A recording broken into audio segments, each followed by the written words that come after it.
toi, tu es mon serviteur. De la manière tu t'es promené pour faire du mal aux gens, c'est de cette même manière que tu vas te promener maintenant toute ta vie pour faire du bien aux gens. La seule chose qui peut faire peur à un démon, c'est le nom de Jésus.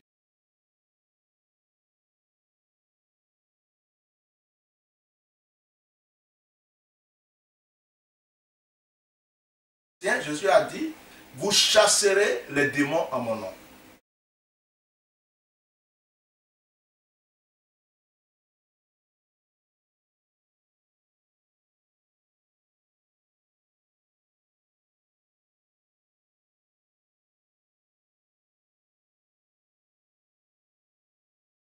Mais parce que Dieu est Dieu, il était là avant la création.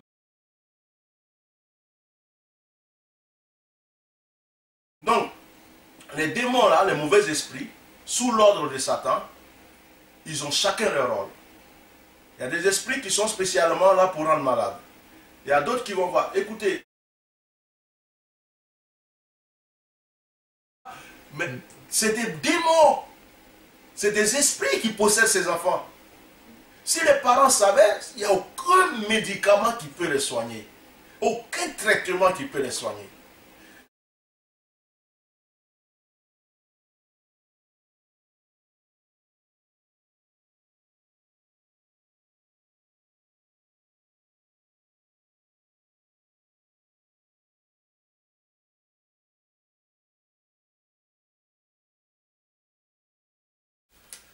Bien-aimés, que la grâce de Dieu soit avec vous au nom de Jésus.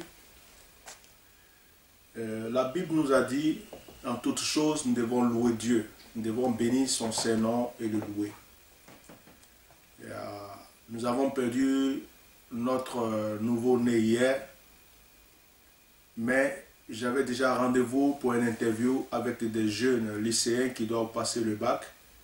Ils voulaient savoir certaines choses concernant l'église évangélique et ils ne comprenaient pas la différence entre l'exorcisme, la délivrance et tout ça. Et j'ai quand même respecté le rendez-vous aussitôt que j'ai sorti ma femme de l'hôpital pour les expliquer certaines choses bibliques. Alors, on n'a pas pu enregistrer tout le début parce que celui qui devait filmer était en retard, il nous a pris en cours. Mais je vous envoie cette vidéo qui dedans se trouve aussi certains enseignements ou certaines réponses pour certaines personnes peut-être qui se posent des questions concernant l'église évangélique et concernant l'exorcisme. Je vais vous dire que ça a été bref parce qu'avec toutes les preuves que je suis en train de traverser actuellement, je n'ai pas eu le temps d'énumérer des versets, de les donner des choses concrètes. Donc je suis volé brièvement les questions et j'ai donné ce que je pouvais donner pour le moment.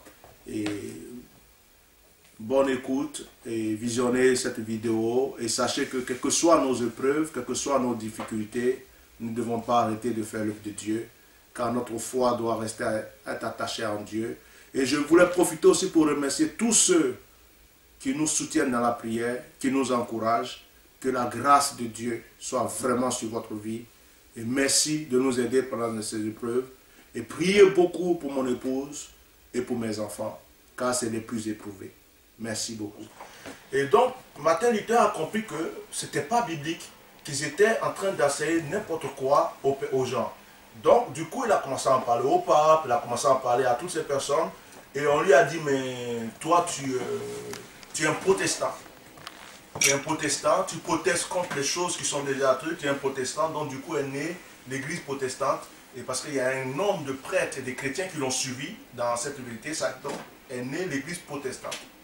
Donc, encore dans l'église protestante, en lisant la Bible, d'autres ont découvert que dans l'église protestante, ils sont bien sortis de l'église catholique, mais ils ont ramené encore certaines choses de l'église catholique qui faisaient que ce n'était pas totalement biblique. Donc les gens cherchaient au fur et à mesure à retourner à la Bible.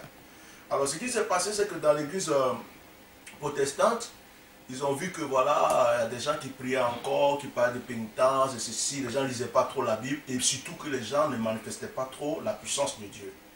Donc est né encore un autre mouvement qui s'appelle le pentecôtiste. Les pentecôtistes, c'est-à-dire c'est ceux qui se disaient nous voulons agir comme la première église qui est née le jour de la Pentecôte, où il y avait la manifestation, il y avait des guérisons, les gens exerçaient les dons spirituels. Donc il y a eu le groupe pentecôtiste. Et au fur et à mesure, dans le groupe pentecôtiste, il y a encore des groupes qui sont nés, comme par exemple les évangéliques, les pentecôtistes unitaires. Mais en fait, dans le milieu pentecôtiste ou le milieu évangélique, on va dire que quand tu étudies bien, ils prêchent toujours et ils vivent tous la même chose. Mais après, il y a différence de noms. Et puis, il y a certains petits trucs qui ne vont pas. Il y a d'autres qui vont vous dire, bon, nous on croit au Saint-Esprit, on croit aux guérisons, on croit à la délivrance, on croit à ce que vous appelez les exorcistes, on croit à ça. Et il y a d'autres qui vont dire, nous on est limité à ça, il ne faut pas qu'on aille jusqu'à là, ça c'est pas. Et ça a créé des petites séparations comme ça au fur et à mesure. Donc, je vais m'arrêter là parce que là, je suis déjà allé. Donc, c'est de là qu'est née l'église évangélique. Voilà. Donc, l'église évangélique, dans le mot évangélique, il faut savoir qu'il y a le mot évangélisation. Parce que ce que j'avais dit aux journalistes, c'est que quand on lit Matthieu chapitre 28, je vais vous envoyer tous ces passages-là parce que là, on n'aura pas le temps de les lire.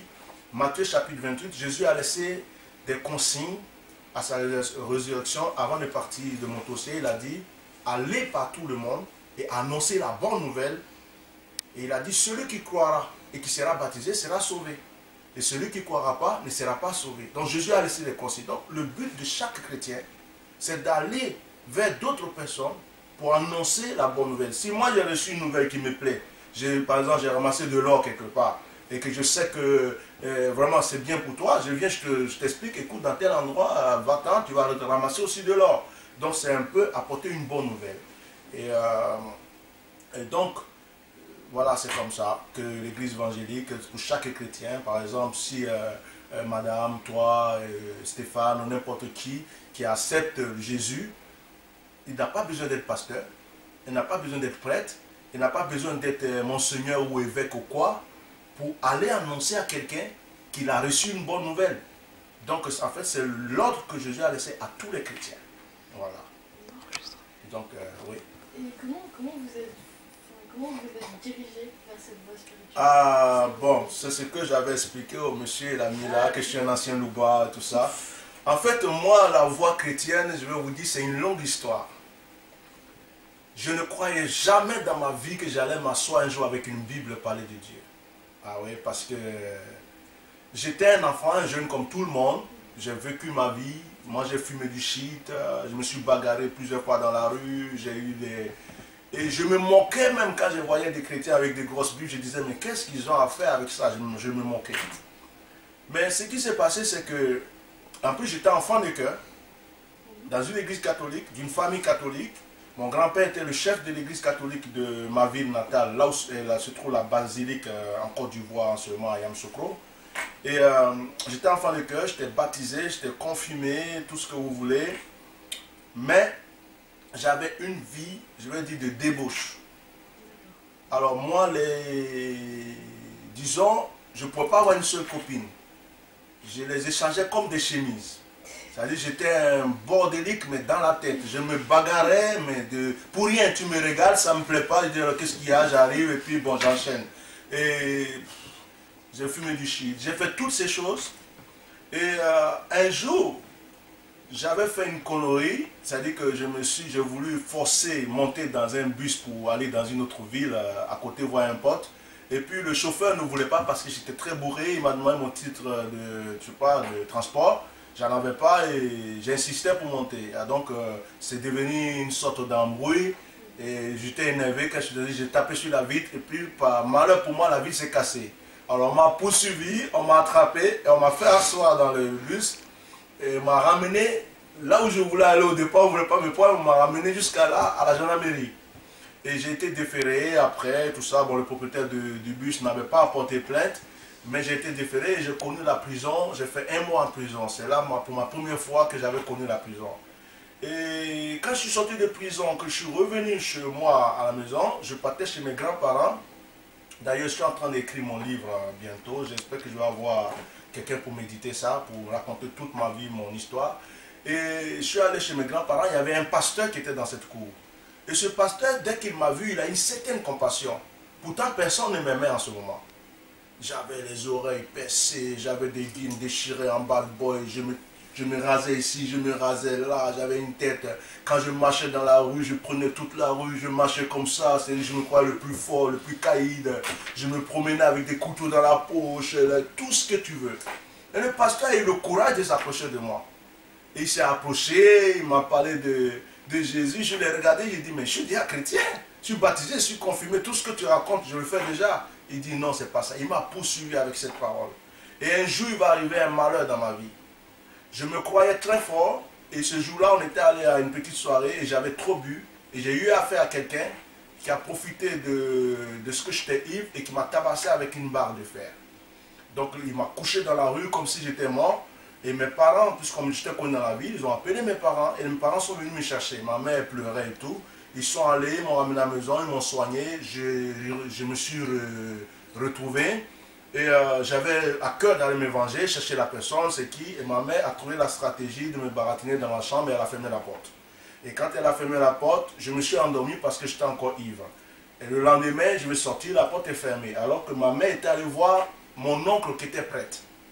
Et mon oncle était prêt à dire, pour qu'il vienne prier pour moi, parce qu'elle a dit, c'est pas normal, ton neveu, ça doit être autre chose. Parce que c'est pas un homme normal, ne peut pas faire ce qu'il fait, quoi. Et ma mère trouvait que je devais être possédé, que c'est pas possible. Et donc, mon oncle dit à ma mère, je ne peux pas aller faire ce genre de prière, parce que pour nous, il faut passer du temps, il y a des préparations, il y a des trucs à faire. Et puis, mon oncle va indiquer à ma mère le pasteur qui habitait chez mon grand-père. Mon oncle va lui dire, dis à ce pasteur, parce que eux, les évangéliques, ils ont l'habitude de prier beaucoup et il peut aller prier pour lui. Donc le pasteur, dès que ma mère allait le voir, il est venu aussitôt. Et qu'il m'a trouvé à la maison, ils ont ouvert la porte, je le regardais méchamment, je disais, qu'est-ce qu'il veut chercher encore celui-là? J'avais même envie de faire quelque chose et tout. Il a eu son courage, il m'a parlé, je ne l'écoutais même pas. J'attendais qu'il finisse et que je m'en aille. Et à un moment, il a dit, bon, est-ce que tu acceptes que je prie pour toi? Il dit, ouais, si tu veux. Je vous assure, dès que le pasteur a commencé à prier pour moi, quelque chose s'est déclenché. C'est-à-dire que je suis rentré dans une autre phase. Je commençais à sortir des voix, des mots, des trucs. Je commençais à faire la forme des animaux et tout ça. J'aboyais comme un chien, je rampais comme un serpent. À un moment même, je cherchais à m'envoler, je faisais tout. Et le pasteur, il criait au nom de Jésus, tu sors de ce corps. Et il disait le nom de certains esprits qu'il sentait voir en manifestation en moi, jusqu'à ce que le dernier qui était dans ce corps-là, qui ne voulait pas sortir, il disait avec une grosse voix, il disait que lui, il était Satan. Il dit non, lui, on ne te le laisse pas, que depuis sa naissance, on est avec lui, on l'a suivi partout. Il disait ça au pasteur, qu'on ne veut pas le laisser. Le pasteur a prié, et à un certain moment, c'est comme si j'étais projeté, et puis cette chose est sortie de moi. Et je vous assure, c'est comme si on venait de m'enlever quelque chose. Je n'étais plus la même personne. Et ce jour-là, puisqu'on était dans une cour commune, parce que ça existe en Afrique, les cours communes où il y a beaucoup de gens qui habitent les uns, tout le quartier, et les gens même dans la rue sont venus comme si c'était un match de football ou quoi, ils sont venus assister à ma délivrance. Toute la ville en a parlé parce qu'on me connaissait. Et ils disaient non, le jeune qui faisait la bagarre là, le jeune Louba, les gens avaient peur de moi, ils dit mais voilà, et aujourd'hui voilà ce qui s'est passé. Et puis ça a mis une réputation dans la ville. Et depuis ce jour, c'est comme si on m'avait enlevé quelque chose. Et j'ai plus eu envie d'aller voir mes amis, avec qui je faisais les sales coups et tout. Et j'ai commencé à me rapprocher plus de ce pasteur. Et je commençais à lire un peu la Bible, je commençais à apprendre à prier et tout. Et quand je priais, j'ai reçu de Dieu. C'est-à-dire qu'un jour, j'ai eu une manifestation dans la prière et une voix qui m'a dit, toi, tu es mon serviteur. De la manière que tu t'es promené pour faire du mal aux gens, c'est de cette même manière que tu vas te promener maintenant toute ta vie pour faire du bien aux gens. Et depuis ce jour, ça ne m'a pas quitté. Je suis allé à l'école biblique, j'ai fait une formation de pasteur. J'ai servi dans plusieurs églises en Afrique, je suis venu en France plusieurs fois, j'ai été en Italie, j'ai été dans plusieurs autres pays et voilà, ça me suit. Donc je suis comme quelqu'un que Dieu a attrapé pour dire bon, toi je veux que tu ailles aider les autres. Donc voilà, c'est ça un peu ma vie. C'est comme ça que je suis venu là-dedans. D'accord. Voilà. Et maintenant ça vous apporte quoi? Ça m'apporte quoi? Oh, c'est ma raison de vivre. c'est ma raison de vivre. Vous savez, je vous dis quelque chose. À part que j'ai des enfants et que je veux voir mes enfants grandir et tout ça, et les amis, même si je mourais aujourd'hui, je me dis enfin, je peux mourir tranquille. Vous savez pourquoi? Parce que j'ai la paix du cœur. J'ai la paix du cœur parce que quand je me rappelle que j'ai tabassé des innocents, quand je me rappelle que j'ai agressé des personnes qui vraiment ne méritaient pas la chose, quand je me rappelle que ma vie servait à faire que du mal, je partais en boîte, je faisais n'importe quoi, je faisais des promesses à des filles par exemple, et puis elles croyaient, et puis demain je les jetais, je faisais n'importe quoi, je faisais souffrir les autres, qu'aujourd'hui je peux envoyer au moins la paix dans le cœur d'une seule personne. Je me dis vraiment ça m'apporte tout, ça m'apporte tout, et je jeûne beaucoup, je prie. Là je vais vous dire, je sors d'un jeûne de 3 jours, 3 nuits sans manger. J'ai commencé à boire de l'eau qu'aujourd'hui, ça fait 3 jours depuis lundi que j'arrive. Par exemple, on peut me dire, telle personne, tu peux m'appeler pour me dire j'ai un problème, aide-moi dans la prière. Et en priant, je peux recevoir qu'il faut que je jeûne une semaine pour toi. Et je peux être en jeûne, ça peut être de 6h à 18h, je coupe pendant une semaine. Devant Dieu, je parle de toi à Dieu, je prie pour toi. Et en général, Dieu aide beaucoup de personnes qui m'appellent pour me rendre témoignage que ma prière les a fait du bien. Et pour vous prouver que c'est ma raison de vivre et que j'aime Dieu, là, normalement, je pouvais reporter cette entrevue ou l'annuler. Parce que hier, j'ai perdu mon bébé. Il est né prématurément à 7 mois de grossesse. L'enfant était en vie, l'enfant tout allait bien, il ne sait pas qu'est-ce que l'hôpital a fait. Et l'enfant n'a pas survécu. Et c'est une douleur, je viens juste de ramener ma femme de Poitiers. Je pouvais dire non, je reste collé à ma femme et tout. Mais c'est ma femme même qui m'encourage, qui me dit va, tu as un rendez-vous, c'est des gens qui ont besoin. Parce que ma femme, quand je l'ai connue, je vais vous dire, c'est une jeune fille de 24 ans comme vous, une Française. Une jeune fille de 24 ans. Et la voilà, qui est là avec mes enfants. Voilà, vous aurez l'occasion un jour de la voir. Si vous allez sur mon site, vous verrez souvent des photos de ma femme. Et ma femme, quand je l'ai connue, elle était catholique. Hein. Elle était catholique, elle ne connaissait pas ce que je suis. Mais avec tout ce qu'elle a vu que Dieu fait dans ma vie, elle s'est engagée et aujourd'hui, elle me soutient vraiment. Et c'est notre raison de vivre. Donc, pour vous dire que j'aime Dieu, moi je crois en Dieu, je crois qu'il existe. Parce que, comme je l'ai dit au journaliste, mais il a mal interprété, j'ai dit dans ma vie, j'ai vu des miracles de Dieu. J'ai vu des miracles, c'est pourquoi je crois en Dieu. J'ai déjà vu une personne qui allait par exemple, après tous les examens à l'hôpital, on a dit qu'elle était sidéenne. J'ai prié avec cette personne, je l'ai revue une autre fois, je ne l'ai même pas reconnue, elle m'a dit qu'elle était guérie, c'est elle qui m'a rendu témoignage. J'ai déjà vu quelqu'un qui est mort, les gens sont en train de pleurer, je viens, je pleure, je crie, la personne se lève, il demande mais qu'est-ce qui se passe? Peut-être qu'il était dans le coma, je ne sais pas, ça n'a pas été examiné. Mais pour tous ceux qui pleuraient, il était mort. J'ai vu, tout dernièrement, même mon fils qui est là, qui est en train de filmer, on était dans une ville qui s'appelle Val-de-Reuil. J'ai la preuve, Val-de-Reuil en Normandie, une femme qui avait un pied plus court que l'autre, on lui a fait une chaussure exprès pour qu'elle puisse marcher un peu le truc. On a prié, j'ai prié pour la femme et j'ai ordonné, j'ai dit au pied, je t'ordonne de pousser au nom de Jésus, parce que je prie au nom de Jésus. Je ne prie pas à mon nom, je n'ai pas de gris-gris, je n'ai rien d'autre. Moi, je crois au nom de Jésus, je crois qu'il est puissant pour agir. Et donc, quand j'ai dit pousse, le pied sortait comme ça, au fur et à mesure, jusqu'à ce que ça arrive à la limite. Et j'ai dit, stop, tu t'arrêtes. Et ce témoignage a touché tout Val-de-Reuil, même son kiné, tout le monde se sont demandé, mais qu'est-ce que tu as fait pour être... Et je ne vous parle pas des femmes stériles, qu'on a dit tu n'accoucheras jamais, qui aujourd'hui ont des enfants et tout. Je crois que Dieu existe, et je crois que Dieu peut faire des miracles. Donc, c'est ce que ça m'apporte, et c'est ma foi dans cette parole, dans ce que je fais. Voilà. Voilà. Et donc vous appelez pas ça un exorcisme, vous appelez plutôt ça une délivrance? Donc en fait, l'exorcisme c'est un mot français. Mais chez nous les chrétiens, on n'appelle pas ça exorcisme. Donc quand vous lisez par exemple la Bible dans Marc le chapitre 16, que je dis je n'aurai pas trop le temps de vous lire les passages, je vais vous envoyer tous ces détails. Dans Marc le chapitre 16, Je vais vous donner vraiment cette preuve-là avant de... Dans Marc chapitre 16, il est écrit, en mon nom, vous chasserez les démons. Voilà. Dans Marc chapitre 16, Jésus a dit, dans le verset 15, allez par tout le monde et prêchez la bonne nouvelle à toute la création. Non, papa, celui qui croira qui sera baptisé sera sauvé, celui qui ne croira pas ne sera pas sauvé. Bon, maintenant le verset 17 dit, voici les miracles qui accompagneront ceux qui auront cru. Ce n'est même pas les pasteurs.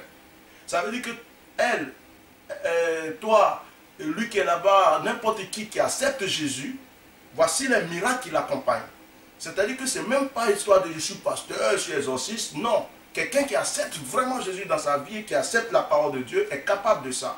Il dit, voici les miracles qui accompagnent ceux qui auront cru. En premier, il dit, en mon nom, c'est le premier miracle. Ils chasseront les démons. Pourquoi ils chasseront les démons? Je vais vous expliquer. Ça veut dire quoi? Tout ce que nous voyons physiquement aujourd'hui commence dans le spirituel avant d'arriver dans le physique. Je donne un exemple. J'ai envie de fabriquer un portable. Il est déjà dans ma pensée. Je vais faire tout ce que j'ai à faire et puis un jour il va être matérialisé, le portable est là. Ça c'est un exemple comme ça que je donne. Ça veut dire quoi? Ça veut dire que quand on dit que Dieu a créé le monde, nous selon nous les chrétiens, Dieu a créé le monde. La Bible dit, Dieu créa le monde. Par sa parole, il a créé le monde. Mais le monde n'était pas fait.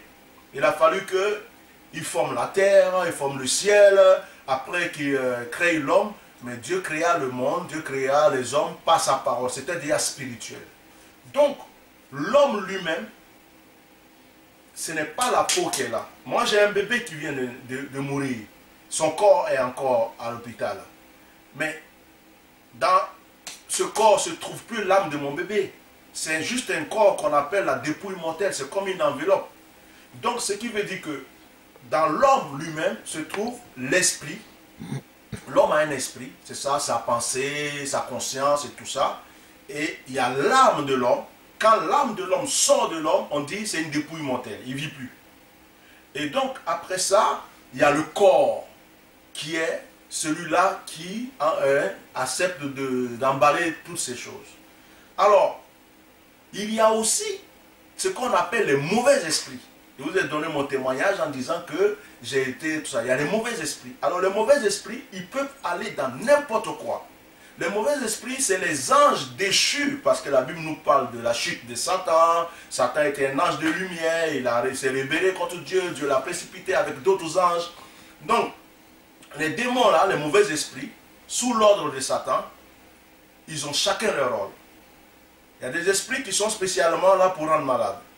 Il y a d'autres qui vont voir. Écoutez, quand vous voyez quelqu'un par exemple qui vous dit à ses parents, je ne sais pas qu'est-ce qui m'arrive, je ne veux pas faire ce que je fais, mais je le fais.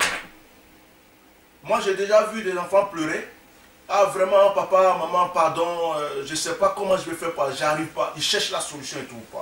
L'enfant, pendant que tu lui donnes des conseils, il écoute, il veut bien, mais dès qu'il sort, quelque chose vient dans sa tête.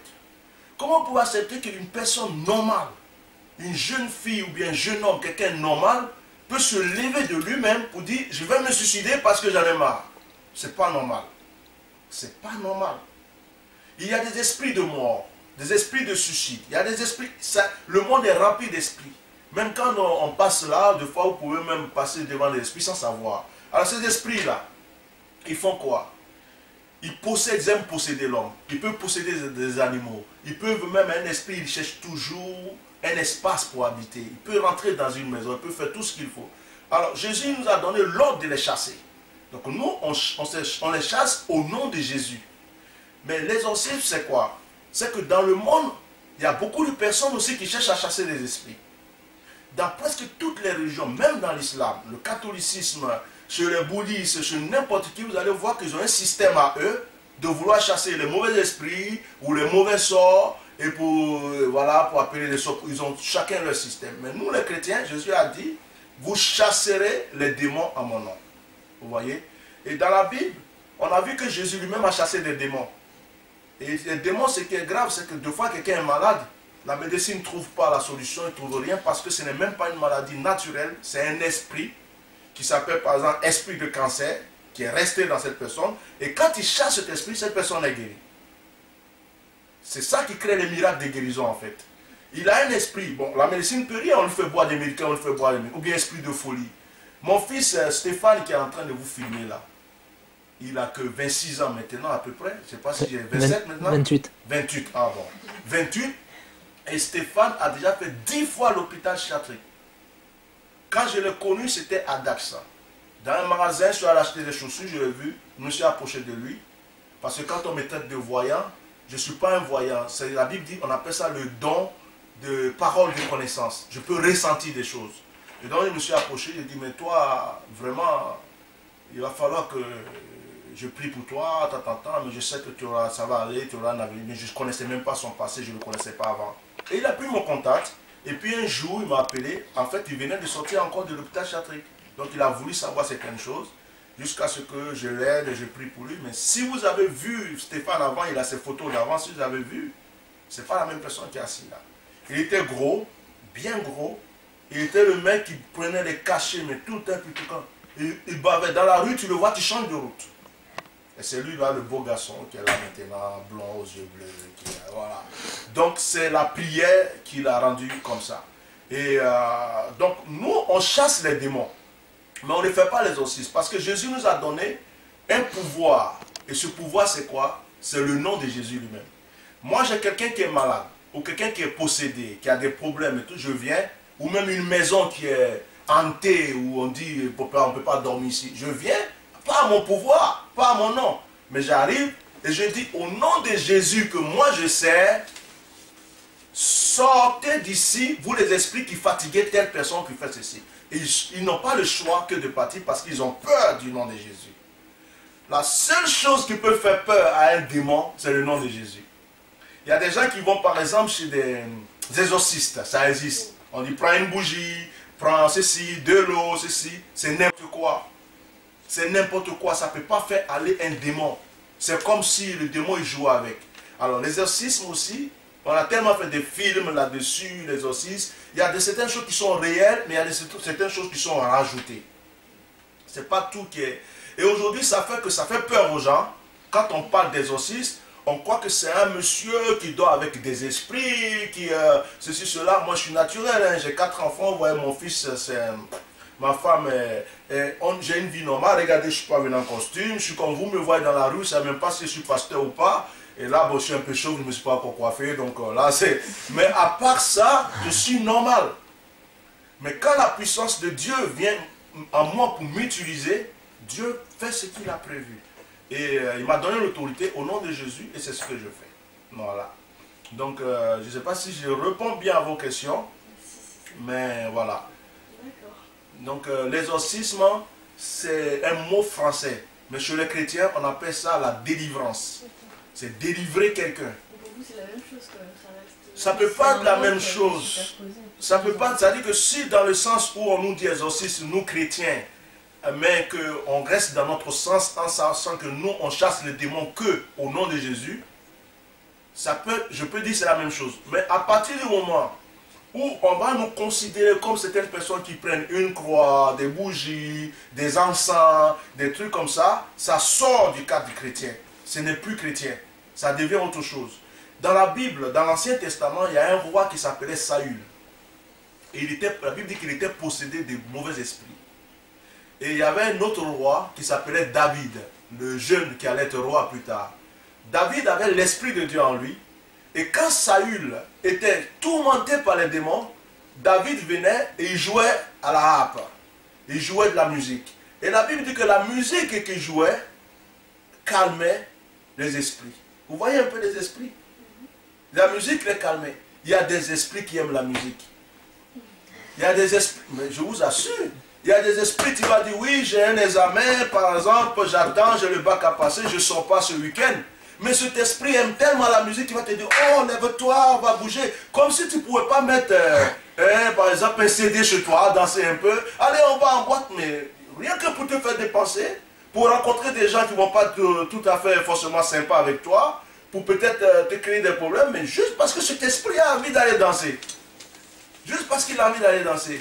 Est-ce que tu comprends? Donc, David, par exemple, Saül était tourmenté. David l'a calmé avec ça. Et on a vu qu'il y avait aussi des personnes bossues, des personnes avec des maladies quelconques, Jésus a chassé l'esprit. Par exemple, actuellement, il y a une maladie qui existe que les gens souvent croient qu'on peut guérir facilement. C'est par exemple l'épilepsie et les choses comme je peux appeler ça les lunatiques, l'épilepsie.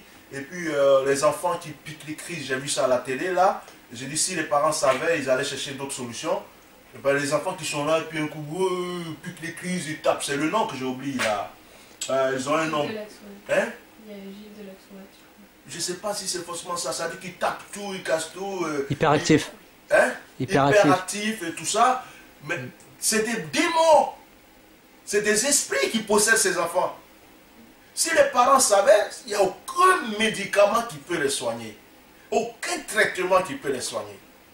Alors ces parents, s'ils savaient, ils vont chercher un homme de Dieu. Je n'ai pas dit un exorciste qui va leur donner des bougies, de tout ça ne résoudra rien du tout. Parce qu'il faut savoir une chose.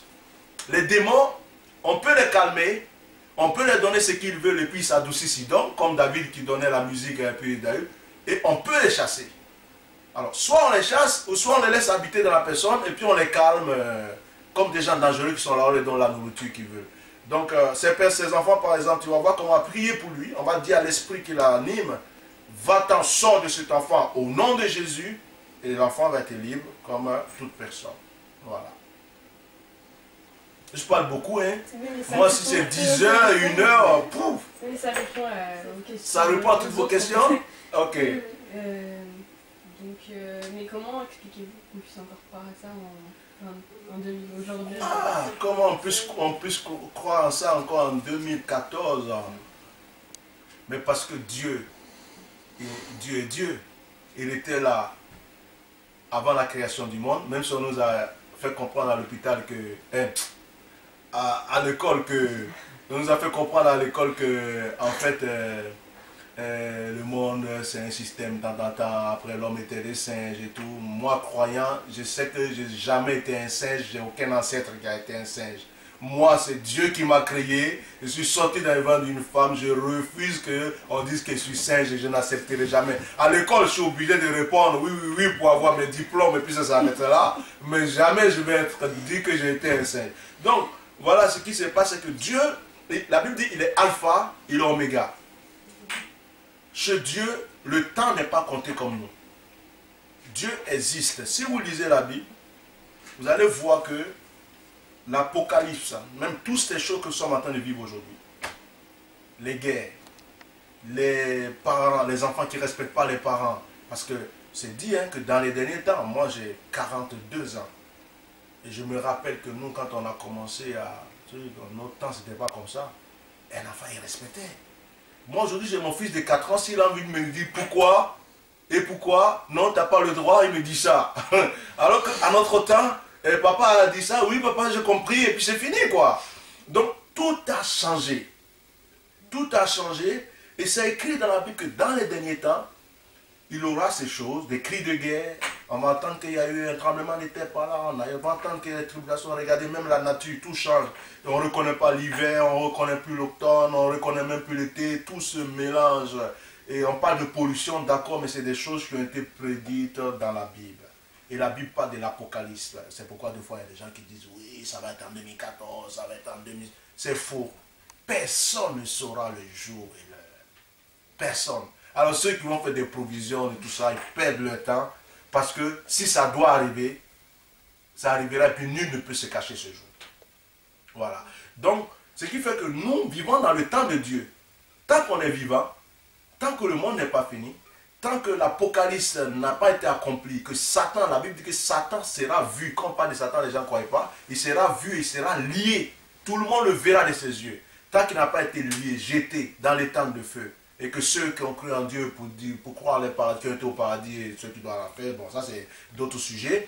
Tant que ça n'est pas accompli, sur cette terre, on continuera à chasser des démons.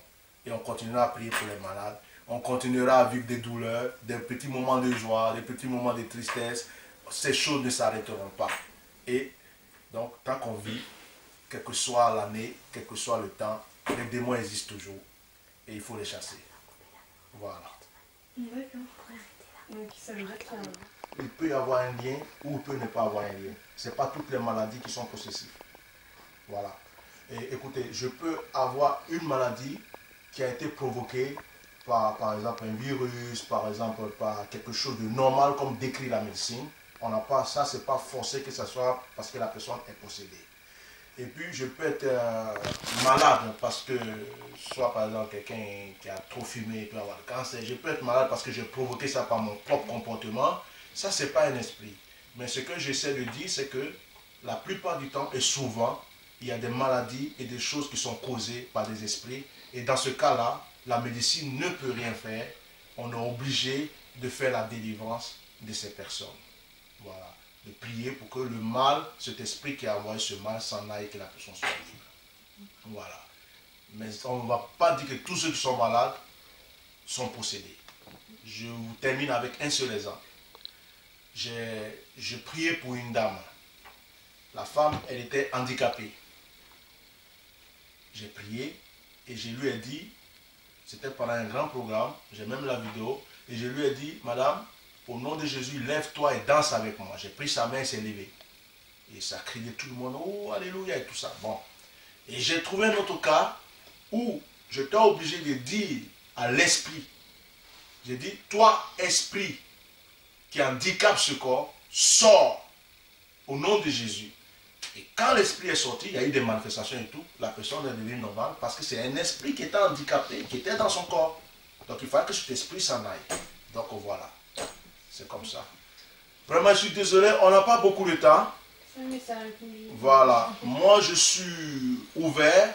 Si avec vos professeurs, vos amis, vous voulez vraiment quelque chose de mieux, de plus, qu'on ait le temps de trucs, moi je suis ouvert. C'est pas une secte, vous êtes rentré ici, vous allez voir, il n'y a rien de dangereux, c'est pas une fête, c'est pas diabolique. Nous on est là juste pour aider les gens, on chante. Quand vous voyez nos cultes les dimanches, alléluia, on chante, gloire à Dieu, je prends la Bible, je prêche, et puis on remercie Dieu, on rentre chez nous à la maison, comme tous les chrétiens du monde entier. Voilà. Merci beaucoup. Voilà, de rien.